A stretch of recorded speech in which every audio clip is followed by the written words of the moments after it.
Ananya Kulkarni and Aarav Deshpande, a bride and a former colleague, never imagined their past would collide in the most horrific way on her wedding day, turning celebration into public humiliation and a nightmare no one could stop. The wedding day of Ananya Kulkarni arrived with the soft light of early morning spreading over Pune. The banquet hall was decorated with marigold garlands, white roses, and glowing lamps that reflected off polished floors. Relatives moved around with excited energy, adjusting decorations and welcoming guests who had traveled from distant cities. Traditional music filled the air, blending with laughter and the clinking of ceremonial plates. Everything appeared carefully planned, down to the smallest detail, giving the impression of a flawless celebration. Ananya sat in a quiet room near the hall, surrounded by close family members as artists applied the final touches of makeup. She had always been known as disciplined, reserved, and deeply respectful of her family's values. Her journey to this day had not been easy, but it had been honest. She believed marriage would bring stability and a fresh chapter of peace. There was nervousness, but it was the normal kind that comes with major life changes, not fear. Outside, guests praised the arrangements and spoke highly of both families. The groom's relatives discussed future plans, business ties, and social bonds that would form after the wedding. Cameras flashed constantly, capturing smiling faces and hopeful moments meant to be remembered forever. No one noticed the small signs of tension, the silent pauses, or the uneasy feeling that something unseen lingered beneath the joy. As the ceremony time approached, phones were switched to silent mode out of respect, placed casually on tables and in pockets. No one realized those same devices would soon become carriers of horror. The hall stood on the edge of celebration, unaware that within moments, happiness would shatter in a way none of them could have imagined. The first vibration of a phone seemed harmless, easily ignored amid the music and rituals. Then another followed, and another, spreading across the hall like an invisible ripple. Guests glanced down briefly, their expressions changing from curiosity to confusion. Some frowned, others stiffened, and a few quickly turned their screens away. A strange unease settled into the room, subtle at first, like a shift in air before a storm. Within minutes, murmurs began replacing cheerful conversations. People leaned toward each other, whispering urgently, their eyes darting toward Ananya and then back to their phones. The joyful rhythm of the ceremony felt disrupted, even though no one had openly stopped it. Elders sensed something was wrong, but could not identify it yet.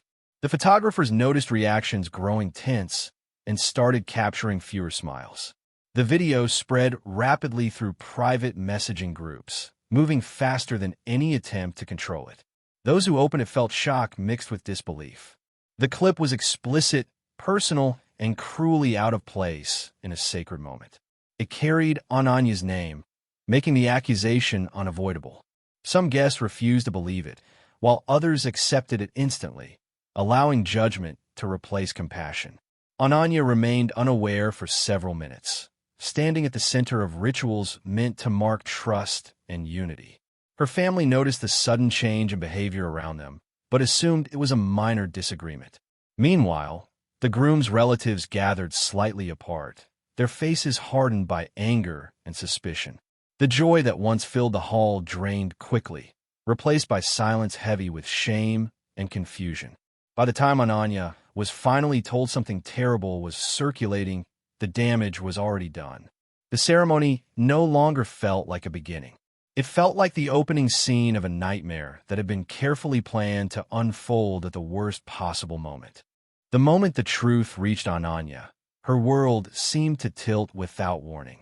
She could sense the eyes on her, no longer warm or curious, but sharp and accusing. The hall that had felt festive minutes earlier now felt suffocating. Guests avoided direct eye contact, yet their judgment was visible in every sideways glance and hurried whisper. The rituals continued mechanically, but their meaning had already been stripped away. The video did not remain confined to a few phones. Someone forwarded it outside the venue, and within a short time it reached people who had not even been invited to the wedding. Strangers began forming opinions about Ananya based on seconds of footage, without context or truth. The speed of the spread made it impossible to stop. Every attempt to explain or delay only seemed to fuel more curiosity. Her family moved closer to her, forming a quiet shield, but even they were shaken. Confusion mixed with disbelief as they struggled to understand how such a thing could exist. Questions piled up with no clear answers. The groom's family, once welcoming, grew distant and rigid. Long discussions happened away from the ceremony, their expressions revealing anger and fear of social disgrace. Ananya felt exposed in a way she had never known before. Her past, her dignity, and her privacy had been dragged into public view without her consent. The sacred space of marriage had turned into a courtroom where she was judged without a chance to defend herself. The decorations, lights, and music now felt mocking, as if they belonged to someone else's celebration. As tension thickened, the realization slowly settled that this humiliation was not accidental. The precision of the timing, the coordination of the spread, and the cruelty of the act suggested careful planning. Someone had chosen this day, this moment, to break her completely. The decision to stop the wedding came quietly but carried enormous weight. The rituals were halted, and guests were asked to leave without explanation. What had begun as a public celebration ended as a scene of confusion and embarrassment. Chairs scraped against the floor as people stood up, some disappointed, others eager to escape before being associated with the scandal. Phones were still active, screens glowing with the same video that had already done its damage. Ananya was guided away from the hall through a side exit to avoid further attention. Outside, the sounds of traffic felt distant, as if the world had suddenly moved on without her. Inside the hall, families argued over responsibility and blame. Years of relationships and trust cracked under the pressure of public shame. No clear answers existed, only suspicion and fear of gossip spreading beyond control. The video continued circulating long after the venue emptied. It reached offices, neighborhoods, and social circles that had never known Ananya personally. Each forward stripped away more of her identity, reducing her to a headline and a rumor. The digital world showed no mercy, offering judgment without facts and outrage without understanding. By evening, news of the canceled wedding had reached local media groups online. Speculation replaced truth, and exaggerated stories began forming. Some blamed Ananya, others blamed the groom's family, but very few questioned the crime itself. The focus shifted away from the act of violation and toward the easiest target. Ananya returned home to a house filled with silence. Decorations meant for celebration remained untouched, now symbols of loss. The future she had imagined vanished in a single day. What hurt most was not just the broken marriage, but the knowledge that someone had chosen to destroy her life at its most vulnerable moment. By the next morning, the shock began turning into determination. A formal complaint was filed, and the case was handed to cybercrime authorities who treated the incident as a deliberate act of digital violence. The scale of the damage was already clear. Screenshots, screen recordings, and altered versions of the video were spreading across platforms faster than takedown requests could reach them. What had started as a private leak had become a public spectacle. The investigation focused first on timing. The video had been released at the exact moment the ceremony reached its most sacred stage. This precision ruled out impulse or accident. Someone had monitored the wedding schedule closely and waited for maximum exposure. Investigators mapped the first few minutes of circulation, identifying which accounts shared the clip before it went viral. Patterns began to emerge, revealing coordination rather than chaos. Technical analysis showed the video was not recent. Metadata indicated it had been recorded years earlier and stored carefully. It had been edited shortly before the wedding, cropped and compressed to ensure easy sharing without raising suspicion from automatic filters. The account used to release it was anonymous, created weeks in advance, and designed to disappear quickly after the damage was done. As officers dug deeper, they examined Ananya's past digital footprint, not to judge her, but to understand who might have had access to such material. Former workplaces, old devices, and past social connections were reviewed. The process was invasive, but necessary. Each step confirmed one disturbing truth. This was not random cruelty from a stranger. The case slowly shifted from a scandal to a hunt. Someone had carried resentment for years, patiently waiting for a moment when joy would turn into devastation. And the wedding day had been chosen as the perfect weapon. The digital trail eventually narrowed to a single pattern that stood out from the rest. Among dozens of forwarded links and anonymous accounts, one device signature appeared repeatedly in the earliest shares. It had been careful, masked behind public networks and temporary numbers, but small mistakes always leave shadows. Investigators traced those shadows back to Aarav Deshpande, a former colleague from Ananya's past who had quietly exited her life years earlier. Records showed that Aarav had worked with Ananya during the early stages of her career. At the time, he appeared helpful and supportive, earning trust without raising suspicion. However, after a personal conflict that ended badly, he was reported internally and later resigned. There had been no public drama, only a sudden absence. To most people, he became a forgotten name. To Aarav, the rejection became an obsession. Further examination of his digital history revealed disturbing preparation.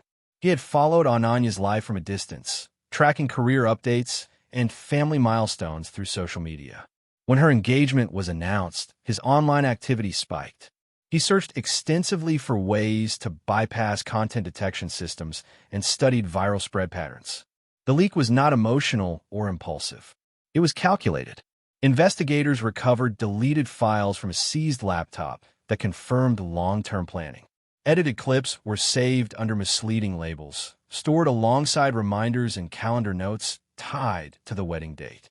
Aarav had designed the release to cause maximum humiliation while minimizing immediate traceability. The intention was not exposure alone, but collapse. What made the discovery more chilling was the patience involved. Years had passed without action. The anger had been preserved, sharpened, and finally unleashed at the exact moment Ananya stood most vulnerable. The case was no longer just about a crime committed online. It was about how resentment, left untreated, had. As investigators pieced together Aarav's past, a darker pattern emerged that explained how the video had existed in the first place. Years earlier, he had gained Ananya's trust during a period when she believed she was safe among familiar faces. Using manipulation rather than force, he had convinced her that certain moments were private and protected. The recording had been made without her full understanding, then hidden away as leverage he never needed until much later. For a long time, the file remained untouched, stored on encrypted drives, and backed up in multiple locations. Aarav treated it like insurance, something that gave him a sense of control long after Ananya had moved on. When his attempts to reinsert himself into her life failed, the file took on a new purpose. It became a tool for revenge rather than memory. Digital forensics showed that in the weeks before the wedding, Aarav reopened the file repeatedly. He edited it carefully, removing timestamps and altering quality to avoid easy identification. He tested short clips in private forums to study reactions and sharing speed. Every step showed intent and patience. Nothing about the act was impulsive. The most disturbing discovery was a written outline recovered from his device. It described emotional impact rather than technical steps. It listed humiliation, isolation, and social collapse as desired outcomes. The goal was not attention or money. It was to erase Ananya's happiness and replace it with lasting pain. Authorities realized that stopping the spread was only one part justice. The deeper crime was the long-term violation of privacy and trust. Aarav had waited years to strike, choosing a moment when the damage would extend beyond Ananya to her family and future. The wedding was never just a date to him. It was the stage he selected to ensure the destruction would be complete and unforgettable. Aarav was taken into custody quietly, without the public spectacle he had imagined for Ananya. His arrest revealed just how extensive his preparation had been. Authorities seized multiple devices, including old hard drives and cloud backups, each containing copies of the same video in different formats. Some files were labeled to appear harmless, while others were hidden inside encrypted folders designed to delay discovery. The volume of material showed that he had planned for every possible failure. Forensic experts uncovered drafts of messages meant to be released in stages if the first leak had not gained enough attention. There were alternate accounts ready to repost the clip, along with instructions on how to reignite outrage by framing the story in different ways. Aarav had studied online behavior closely, understanding how curiosity, judgment, and moral outrage could be used to keep content alive even after removals. The case exposed serious weaknesses in how quickly private content could spiral beyond control. Despite rapid takedown efforts, mirrors of the video continued appearing on obscure platforms and foreign servers. Each reappearance reopened the wound for Ananya, proving that digital harm did not end with an arrest. The internet had become an echo chamber where damage repeated itself endlessly. Legal experts involved in the case described it as a turning point. It highlighted how cybercrime was no longer just about hacking or fraud, but about psychological destruction. The evidence left no room for doubt. Aarav had not acted out of temporary rage. He had constructed a plan that combined technology, timing, and social pressure to break a person publicly. As the investigation concluded, the focus shifted from chasing links to confronting the broader impact. What happened at the wedding was no longer seen as a scandal. It was recognized as a deliberate act of violence carried out through screens, proving that cruelty no longer needed physical presence. The decision to stop the wedding came quietly but carried enormous weight. The rituals were halted, and guests were asked to leave without explanation. What had begun as a public celebration ended as a scene of confusion and embarrassment. Chairs scraped against the floor as people stood up, some disappointed, others eager to escape before being associated with the scandal. Phones were still active, screens glowing with the same video that had already done its damage. Ananya was guided away from the hall through a side exit to avoid further attention. Outside, the sounds of traffic felt distant, as if the world had suddenly moved on without her.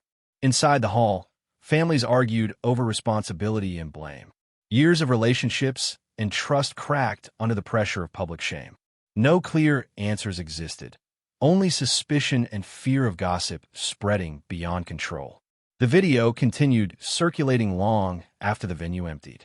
It reached offices, neighborhoods, and social circles that had never known Ananya personally. Each forward stripped away more of her identity, reducing her to a headline and a rumor. The digital world showed no mercy, offering judgment without facts and outrage without understanding. By evening, news of the canceled wedding had reached local media groups online. Speculation replaced truth, and exaggerated stories began forming. Some blamed Ananya, others blamed the groom's family, but very few questioned the crime itself. The focus shifted away from the act of violation and toward the easiest target. Ananya returned home to a house filled with silence. Decorations meant for celebration remained untouched, now symbols of loss. The future she had imagined vanished in a single day. What hurt most was not just the broken marriage, but the knowledge that someone had chosen to destroy her life at its most vulnerable moment. The courtroom was tense on the day Aarav's sentence was delivered. Evidence of premeditation, digital manipulation, and emotional cruelty left little room for doubt. The judge highlighted how the crime went far beyond a mere leak, emphasizing that it was a deliberate attack on privacy, dignity, and trust. Aarav received a strict sentence under cybercrime and privacy violation laws, reflecting the severity of both the planning and the impact. The ruling sent a clear message. Personal lives are not tools for revenge, and technology does not excuse cruelty. Ananya walked out of the courthouse feeling a mix of relief and lingering pain. The wedding day that had been stolen from her could never be restored, and the humiliation she endured could not be erased.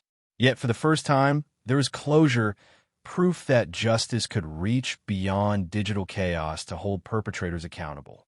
She realized that her suffering had awakened a larger awareness, inspiring others who had faced similar violations to speak out and demand protection. Slowly, Ananya began rebuilding her life. She pursued advocacy for digital privacy and cyber safety, sharing her experience in seminars and online forums to prevent others from becoming victims. Friends and allies returned, offering support grounded in understanding rather than judgment. Every small step, from returning to work to attending gatherings cautiously, felt like reclaiming control over her world. The wedding that had become a horror show remained a painful memory, but it also became a turning point, a reminder of resilience in the face of betrayal and cruelty. Ananya's story transformed from shame into empowerment, showing that a single act of deliberate harm could ignite change, awareness, and, ultimately, justice. The tragedy of that day became not just a warning, but a story of survival and courage.